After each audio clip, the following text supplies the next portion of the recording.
Hello, one and all. Welcome back to Talking SCHEIDT. Of course, it is January, and with that comes the transfer window in Scotland. We've already seen some moves go through the first couple of days of the month. There's plenty more rumours and news to discuss. So that's what we'll do today. Ryan McDonald and Aidan Scott are here with me to do that. How are you, chaps? I'm doing good. How are you? No bad, no bad. Brand new, guys. Happy New Year to everybody. Brilliant. Yeah, Happy New Year to everyone tuning in. Obviously, January is notoriously a month everyone sort of hates after Christmas and New Year. But Football Scotland, we love it because it beckons the transfer window. So we'll get onto the transfers just now. We'll talk about the games as well at the weekend at the end. But we'll start with the transfer stuff. We'll go to Celtic first. I suppose the big one here, Celtic, is the Giakoumakis rumours, of course. His striker's future is up in the air. We've seen Midtjylland being linked with Giakoumakis in recent days. His future's really up in the air, but you'd expect him to leave. Kyogo's the main man at Celtic now. He's firing the goals for Celtic. You'd expect that Giakoumakis isn't too happy with that. But yeah, Ryan, would you expect him to leave in January this month? And would that sort of come as a bit of a disappointment as well to Celtic fans? Because obviously he is pretty well liked at Celtic. He's got a brilliant goal record as well. Whenever he's on the park, he does do the business. But what do you think of this one? It's a strange situation, and I wonder how it's been dealt with internally as well. I mean, Giakoumakis, he hasn't actually scored for Celtic. I think the last was 1-1 against Shakhtar Donetsk. I think it was the end of October, start of November. So it's a long time since he's actually scored for the club. He's not started any games since the end of the World Cup break either. Kyogo's been given the nod and obviously been scoring for fun. He's just picked up. Kyogo just picked up the December Player of the Month there as well. Yeah. So I'm assuming Giakoumakis he's obviously he's not happy that he's on the sidelines and he's playing second fiddle. He is a quality player. He brings something different to Celtic. I think you see that especially in the games against Rangers as well. He always causes the Rangers backline all sorts of problems. I don't think Connor Goldson and whoever's playing alongside him enjoy that kind of battle. Two different players. Kyogo runs in behind. Giakoumakis is very much hustle and bustle. So he does bring something different to that Celtic front line. And as you say, he's got a very good goal record, but he must just, there's talk about how he feels he deserves a better contract. But I'd be really surprised if he was to go to a club like Midtjylland, for example, and get a better contract there. And how Midtjylland are meant to afford £5-6 million for him, I'll never know. I don't think that's going to happen. No. But I don't know. Maybe Eric Sviatchenko has been keeping an eye on him, recommending him to his old boss. But it's a strange situation. As I say, I just wonder what's going on behind the scenes as well. I get he's sent out a kind of cryptic social media post the other week, and we know that Ange Postecoglou just doesn't stand for any of that nonsense. And I think that's been reflected. He's been even when he's come off the bench, he's had so little game time, so little minutes to impress. It just seems as if it's just going to go one way. And I think probably Ange Postecoglou would probably want him out the door as well. If he doesn't want an unhappy player in his books, does he? And obviously Celtic have got various transfer alternatives that they're looking at the minute. So it'll be interesting to see how it unfolds. But if I was a betting man, I would hazard a guess that he will be away.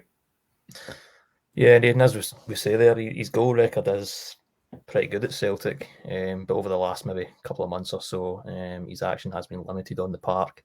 Kyogo is sort of Ange's main man now in attack. As Ryan says, you can understand if Giakoumakis isn't very happy at all, and he's got the quality to be a main striker at a club in Europe. As Ryan says as well, Midtjylland might be a bit of a stretch, but you'd expect him to move on this month, wouldn't you? Yeah, I would think so. It's just as Ryan sort of touched on. I mean, if he is unhappy behind the scenes, which it seems like he is, I can't it's never struck me that Ange Postecoglou would be the kind of person that would put up with that. I think he would rather just be rid of him sooner rather than later if there's going to be any potential problems being caused. I suppose, again, as Ryan said, there's potential alternatives being looked at. Celtic might wait and see if they can get someone else in before they let Giakoumakis go. But I think it's I think it's just a matter of when rather than if he leaves this month, isn't it? I think it would be surprising if he's still here next month.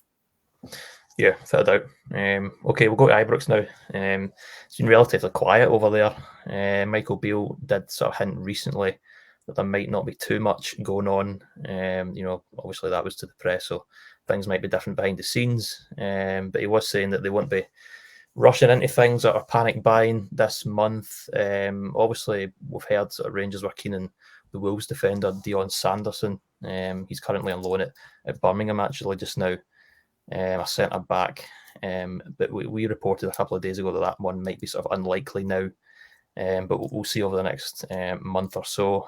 But Ryan, just sort of generally about Rangers, where do you think they need to strengthen in this window? If you have to pick a couple of positions, where would Michael Beale be focusing that on? I'd probably say all over the park, to be honest. I mean, I think we can all accept and agree that there will be a mass clear out at the end of the season. There's got to be. It probably should have happened at the end of last season. But, I think Alan McGregor probably will eventually call time in his career at some point. He might do a Buffon and keep playing till he's 45, I don't know. But you've got to Rangers have got to be planning for a successor. I think Doug said a piece the other day about his stats and how many goals he's been shipping. We obviously comparing it to the shots on target. I think that the goalkeeping situation has certainly got to be addressed. That's the number one for me. Yeah. I know Michael Beale said he won't be addressing it as a priority in the January window, but surely Rangers have got to be looking at targets long term, especially for the summer. I think John McLaughlin's a steady keeper, but I can't ever see him becoming a Rangers number one. Robbie McCrory, who knows? Maybe he'll get a chance. I think he deserves a chance. He's 24 now. He's kind of we spoke about it off air, but I think that boy's just rotting his career away sitting on the bench. What an opportunity he should have right now as well with the Scotland number one jersey up for grabs, but he's nowhere near it. So he's got to be assessing his future, and I think he deserves a chance this season with the league all but gone. The Celtic, I think we'll all agree Celtic are odds on to win this now. So goalkeeping situation, definitely. I think right back they're okay, probably Tav and Adam Devine. Devine's obviously versatile left back as well. Left back, they spent a lot of money in Yilmaz and Barisic. Barisic I'm still not convinced by. I know he's maybe better suited to Michael Beale's system, but I still think that they can. I think if I was Michael Beale, I'd be looking at getting a replacement in, to be honest, and maybe moving on. Barisic is getting older as well, right? So there could be an opportunity there to get fresh blood in. And the centre back, you get Philip Helander, who's constantly injured. The young Leon King, who's made the breakthrough, he's suffering through a bit of injury at the minute, but I think they do need to address the centre back situation. I don't think James Sands is a long term answer. I'm not sure that the Rangers will be paying whatever the sum is. I think it's around about £5 million for him. Yeah, that's going to happen. So centre back, goalkeeping situation. I think midfield as well. There's a stat going around that Rangers haven't spent more than, or even I think it's 7 figures in a midfielder in a decade or something like that, which is absolutely mental. Crazy, isn't it? So central midfield. I mean, you get one or two in there.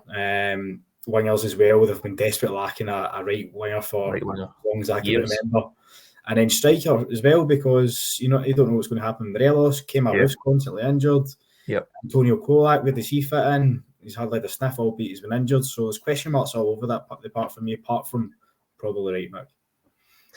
Yeah, in essence, everywhere for Michael Beale. He's got some job in his hands at Ibrox. But Aidan, as well, we've obviously recently this week had the shout from Barry Ferguson that Lawrence Shankland would be a sort of perfect fit for Rangers.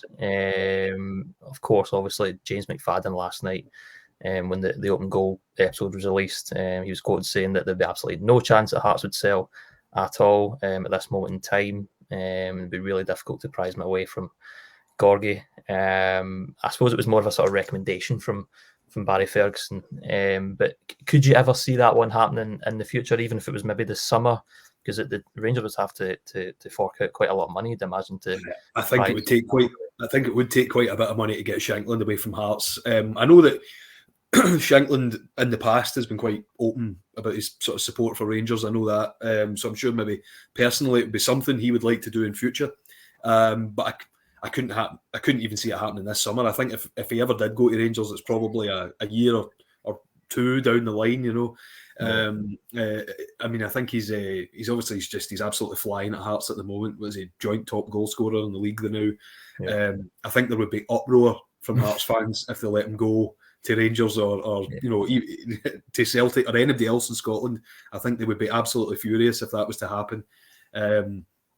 I think if Shankland does leave Hearts, I don't think it'll be anytime soon, but whenever he does eventually move on, I could see it being more likely down to like England or maybe back to Europe again. He's obviously had a go in the continent before, so but yeah, I don't think there's any chance in that one happening anytime soon about him going to Rangers. Yeah, I mean, Joe Savage has been on record a couple of times saying that, you know, Hearts have aspirations to become champions and challenge Celtic and Rangers for the title. I know that's not a short-term goal, it's more long-term, but if that's the line of thinking at Tynecastle, then there's no way that they can sell the top goal scorer to one of the top three rivals, if you like. For calling Celtic Rangers are top three rivals. So, and as Aidan touched upon, I can just imagine the uproar at Tynecastle if that was to happen, no matter what sum of money was tabled. But yeah, I think what we should point out is that I don't think there is any concrete interest from Rangers, and it was just a name that Barry Ferguson's floated, but it's got everybody talking. Yeah, the thing is, lads, I mean, he's 28 now? I think he's 28, isn't he, Shankland? Which I couldn't actually believe. So, you know, as Aidan said, if he is to move down the line in maybe a year or two, you know, he'd reach in his 30s as well. So you wouldn't really imagine that Rangers would go after someone at that sort of age. But yeah, it's obviously just a recommendation really from Ferguson. All talk at the end of the day. But we'll move on to Aberdeen now. Obviously, they were pretty busy last night with a double loan signing. Graham Shinnie, of course, he's returned on loan from Wigan, and also the 21-year-old Patrick Mislovic, a Slovakian midfielder from MSK Zelina. That one's obviously a loan deal as well. So yeah, Ryan, Jim Goodwin, sort of getting right to it, I suppose, early on in the month. I suppose we don't know too much about Mislovic, so we'll sort of skim over him. We'll see what he brings this season, of course. But yeah, just with Shinnie, of course, you know, Aberdeen fans will be absolutely delighted that he's back. What a big player he was when he was there during his first spell. Obviously captain after Ryan Jack left for Rangers. Yeah, they'll be happy, won't they? Yeah, he came out of nowhere, really. I think credit to Scott Burns from the Daily Record, he was first to report it. And then, obviously, the news was announced. But, yeah, it's a brilliant signing for Aberdeen. I think Aberdeen fans are rightfully excited as well. And I was really surprised that we managed to get him. As I say, kind of came out of nowhere. You know, he's played regular for Wigan this season. He's got 20 odd appearances, 19 in the Championship, I think. And, yeah, I think that... He'll bring leadership qualities which are badly missing from Aberdeen at the minute, into the middle of the park. Where I know he can play left back, but I think the centre mid's his best position. So I'm assuming he'll slot straight in there. So yeah, I think it's a shrewd piece of business from Jim Goodwin to get a kind of leader and a character like in dressing room as well. Obviously, in addition to his qualities on the park, but I was looking through some of the Wigan fans' reaction to Graham Shinnie leaving, as I say, because he has been playing so frequently for them, and they're definitely not happy. So, just to read out some of the comments. F me, let our best midfielder go. Jesus Christ, we are potless, totally potless, just desperate to get wages out. Very worrying. So dejected at the moment with the club, not even sleepwalking. Whoever is in charge of recruitment needs sacking. Ridiculous decision. He's our best midfielder and someone who has experience at this level, which we lack. Wish him all the best, but bad decision to let him go. There's on and on. There's countless. So they're definitely not happy, which is a great sign for Aberdeen because he's clearly been out for them. So yeah, I think it's a great piece of business. It's good to see a player that quality back up and playing in Scotland as well. On Mislovic as well, you know, obviously we don't know too much about him, but again, on paper, it seems to be a really exciting signing, a real positive signing as well. I was kind of looking at his background before we came on here, and he's got over 100 top flight appearances. He's captained his club as well. I think he's an under 21 internationalist for Slovakia, but he was called up Yeah. to the A team recently for the training camp.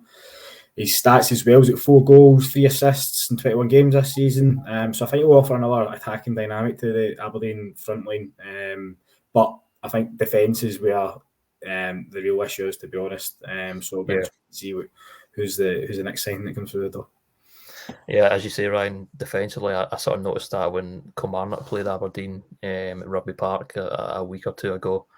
Defensively, they were all over the shops. You'd imagine Jim Goodwin would be targeting that area of the park. But even just back to sort of the signings that they've made last night, I suppose this sort of double loan capture will come as a bit of a distraction, obviously from the terrible form of late in the league. But yeah, sort of Shinnie's arrival, Ryan was sort of touching on that. Was my question for you, and I mean, his arrival, into the dressing room, that will lift his spirits. He's obviously really experienced as well. He knows the club really well. He'll be a great voice in that dressing room, and that could maybe change things for Aberdeen, just to sort of lift the mood. Yeah, I definitely think it will. I mean, it's probably it's probably partly what Jim Goodwin was wanting. He was undoubtedly wanting a bit more leadership, wasn't he? Try and turn things around, and as Ryan was saying, Shinnie definitely offers that. So obviously, it's got the fans excited as well. So like that'll be. I can't remember if they're home and away this weekend. I think they're at home, but the fans will show their appreciation at Pittodrie as well, which will probably help the players on the pitch again in turn, just to add to that. So, it's a great signing for Aberdeen, and it'll be interesting to see now what kind of effect that does have on them going forward over the next few weeks. Because, as you said, their recent form has been woeful. So it might just be the best they needed. Yeah, without a doubt. We'll see what happens. Right, we've got a few Hearts things to go through now as well. Before we get to the games on Saturday and Sunday. But of course, the big one at Hearts is forward Garang Kuol. Hopefully I've not butchered that one. From Newcastle. Obviously he's 18 and he's wanted by the Jambos. He was at Rickerton yesterday for face-to-face talks. Obviously we've seen his little Instagram post as well that he was in Edinburgh. So yeah, lots of that potential loan move are happening. There's also a lot of interest in this kid, Ryan.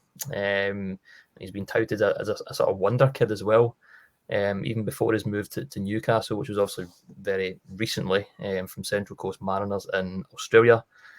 But yeah, this could be an exciting one for Hearts fans. Again, we don't know too much about him, but from what we've heard, he's really talented, and at only 18, that's pretty exciting, isn't it?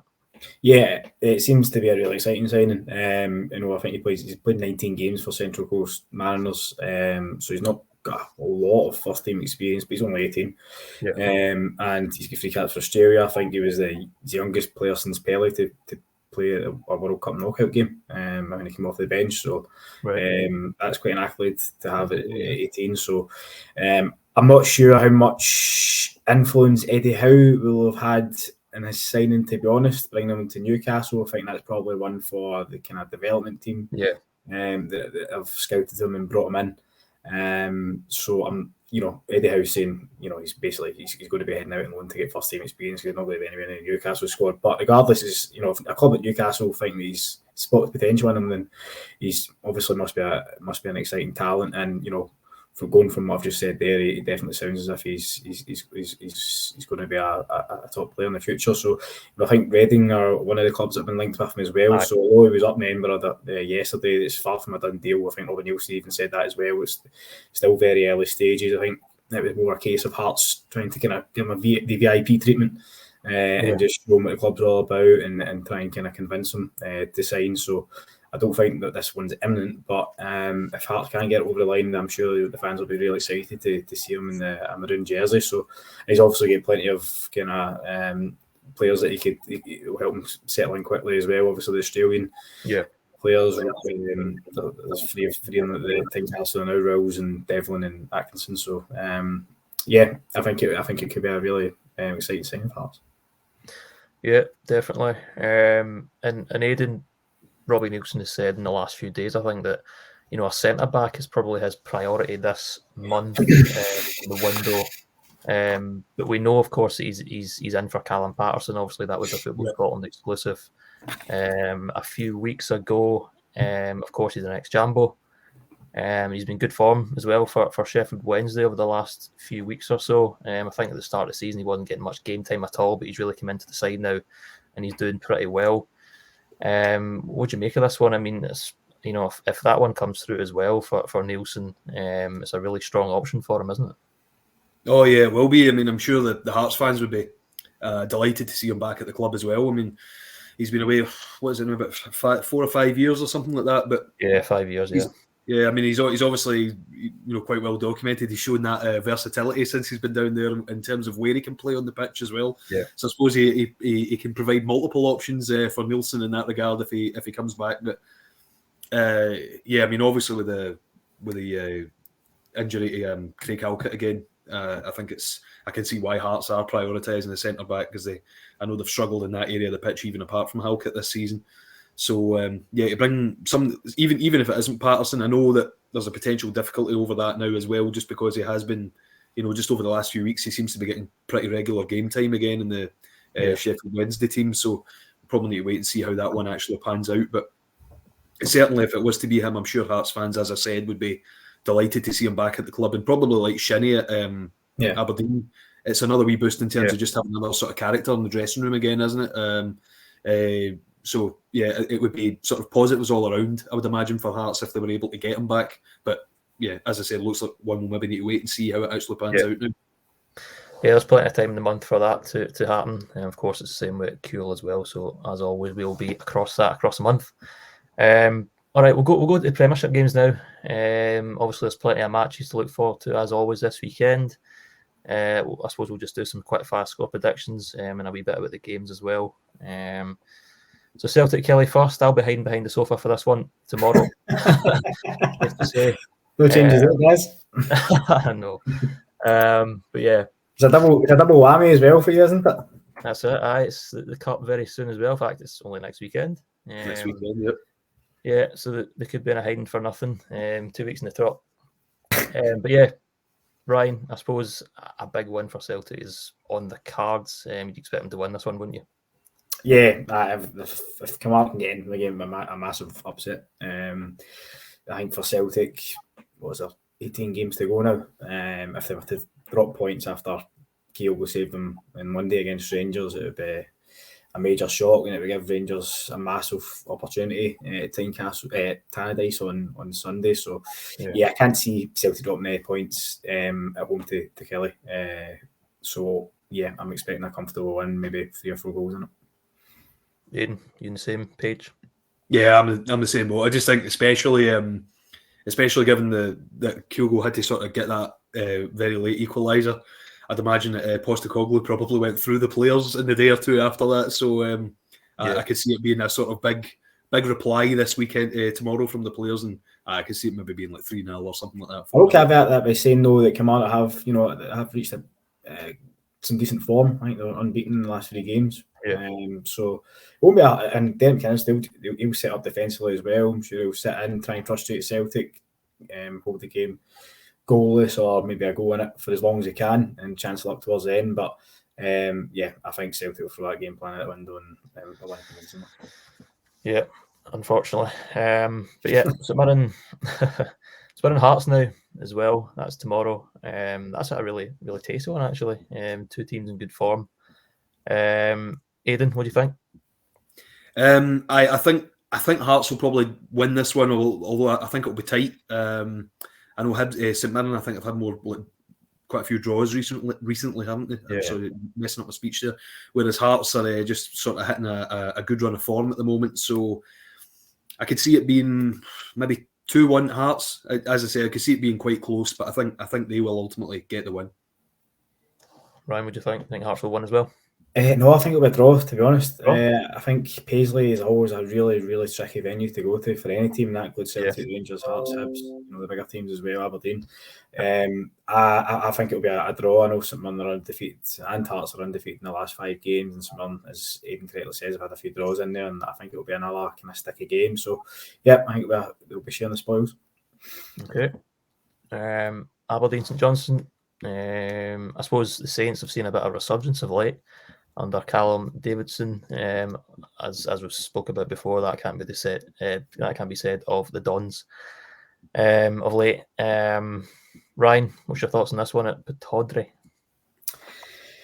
I don't know. Tough one to call, isn't it, this one? Yeah, it's a hard one to call. Aberdeen have been absolutely diabolical since the return of the Premiership card. But we kind of touched on it before. I think new signings might give them might give the Aberdeen fans and the players a lift. And Jim Goodwin really needs a result, so I'm going to back Aberdeen just to edge it. Okay. As I said, Aidan, obviously St Johnstone have been pretty solid recently. Can they cause a wee bit, I don't know if you'd call it an upset, actually. Aberdeen have been in honking form, but it'd still be a great result if they got a victory at Pittodrie. What do you think is going to happen? I mean, that would be a great result for St Johnstone, but I'm the same as Ryan. I think Aberdeen will win, maybe just like 1-0. Right. I just think, given that I was talking about the boost that I could see Shinnie giving the team and that being reflected by the fans and then potentially the atmosphere at Pittodrie, I think it's a boost for Aberdeen just probably when they need it most. So I could see them winning tomorrow, but again, like I said with the last game as well, probably quite tight and maybe just a 1-0. I think St John's have quite a good record at Pittodrie, so who knows? They could end up. Was it 5-1 they won not that long ago? It was quite a significant result. Yeah, I think you're right. It was a big one, yeah. So yeah, they might upset the odds, but yeah, you'd expect Aberdeen to get back to winning ways at some point. I think it'll happen. Aye, something's got to give for Aberdeen, surely. Okay, I've got Ross County Livy. That's the final game of tomorrow. That's another really tough one to call, isn't it? This one in Dingwall. Livy obviously are pretty decent, solid team. Ross County struggled to score. What do you think, Aidan? This one? This is a tough one. I know Ross County was struggling to score, but I always fancied them in Dingwall against anyone really. Right. So I'll maybe go a draw on this one. I can see it, like maybe even just 0-0. Because I just don't think it's the easiest place to go. And I just think, I'll stick it. I'll go out and say a goalless draw. Probably end up being completely off the mark, but I'll go with that. I don't think Livingston really been in decent form of late. I think they've kind of had they haven't been either. So that's why had a wee rocky patch just now. So maybe a draw will be. That's why they might just cancel each other out. And Dingwall's a difficult enough place to go anyway. I think so. Goalless draw for me. Okay, Ryan, would you say? I mean, Ross County. They really need to start getting points in the board because they're bottom of the table now, 3 points adrift. I think they played a game more than Dundee United as well, and Motherwell who are down there. So I don't think Ross County or Livingston have won any of the last 5 games as well. So I like a draw in my coupon, so that's going to be a draw for me. Alrighty, right. Sunday's games now. Before we finish up, we've got Motherwell v Hibs. I think both of these are actually in Sky Sports. Dundee United and Rangers as well. Tannadice. Super Sunday, guys. Yeah, that's it. Fancy the well for this one at Fir Park. Would you think against Hibs? I mean, can Lee Johnson get anything in this one, Ryan? Would you think? It's unthinkable if Hibs were to lose this, I think. Patience is running thin now with Hibs fans and Lee Johnson. Although I think Lee Johnson was spot on with everything he said in aftermath of the Hearts game. I think he hit the nail on the head with every single point. Told some home truths, which the Hibs board might not like to hear, especially the players, but he was spot on, so credit him for that. But it'll be interesting to see. For me, I'm really intrigued to see the reaction of Hibs players. There's the old cliche that managers lose the dressing room. I mean, that's going to his comments have got to go one way or the other. I'm sure it's probably split the camp as well. So it'll be interesting to see how Hibs players respond to that. And I think that's actually game of the weekend for me, to be honest. I'm really excited to see how that unfolds. Motherwell obviously I think they're joint. They've got 19 points, same as Dundee United as well. So it's a kind of relegation battle, really. This game. I think I'm going to might be totally wrong here, but I think the Hibs players might react to Lee Johnson's comments and get him the win that he badly needs. Okay, Aidan, what do you think? Do you think Motherwell can win? No, I'm the same as Ryan. I just think it's after, especially after losing to Hearts in the manner they did, and then with what Lee Johnson said after it, I think there will be a reaction to that. I don't think it'll be necessarily the prettiest game you'll ever see, but it will be. I could see Hibs just taking the edge, and I think Portis will be back on Sunday as well, won't he? So he'll be, after being suspended last week, so you never know what effect that might have as well, just on the rest of his teammates anyway. So. I think it's, without being too impolite to Motherwell, it's maybe a game that Hibs need just at the right time, again when they sort of need to desperately turn things around. And I could see them winning. But again, I'm going to be conservative again, like I have with my other predictions, and say not by much, maybe just by a goal. Okay, scrappy one. Yeah. Right, we've got Dundee United and Rangers. That's the final game of the weekend. That's the ones at Tannadice, of course. Michael Beale obviously still unbeaten as Rangers manager, but this one will be quite tough because Dundee United have picked up quite a few points over the last few weeks, especially after the World Cup break. So this one will be a tough one, I think. What do you think, Aidan? I think it'll be a tough one as well. As you said, Dundee United have picked up some good results since the break. It seems like the break's sort of done them wonders in that regard. They've been able to sort of sort themselves out a bit. So, and it's like it's at Tannadice again, isn't it? So it's been quite a difficult venue for Rangers and Celtic as well in the past. So, I don't know whether to go out on a limb here and say it could be a draw, but no, I'll go a Rangers win. I'll play it safe and say a Rangers win, but Dundee United. I'm bottling it. I'm doing a Spurs, but I think they'll win. And, Dundee United will. I think they'll make it difficult for them, but ultimately Rangers will get the win. Yeah, it's not going to be easy for Rangers, is it, Ryan? I mean, they have been in decent form of late, Dundee United, but you'd probably imagine Rangers would pick up the 3 points, wouldn't you? Yeah, really small enough. I mean, Tannadice is a really difficult venue for Rangers, or has been a really difficult venue for Rangers over the years. So, yeah. I know Celtic won 9-0 there early in the season, but Dundee United are they're under new manager. They're under new management, obviously, and yeah, they've won the last 2 games, unbeaten in 3. And Dundee United fans and Rangers fans, there's no love lost between them either. So I think it'll be a really tasty fixture. I'm really looking forward to it as well. So as I say, it's a real Super Sunday we've got on the cards here. But do you know, I wouldn't be surprised if it's a draw, to be honest with you. I don't think Dundee United will win. But I'm going to go for a draw. All right, brilliant. Didn't they bottle it like Aidan then? But I think, yeah, I've just get a feeling that Dundee United, because of the home advantage, could get them. All righty, brilliant. Well, Ryan, Aidan, thanks very much for joining me this afternoon. Of course, we'll look forward to the games, and we might be back on Monday to go over them. But for now, thanks very much, everyone, for watching. Aidan, Ryan, thanks for joining me, and we'll see everyone in the future. Thanks for watching. Right. Cheers, guys. Cheers.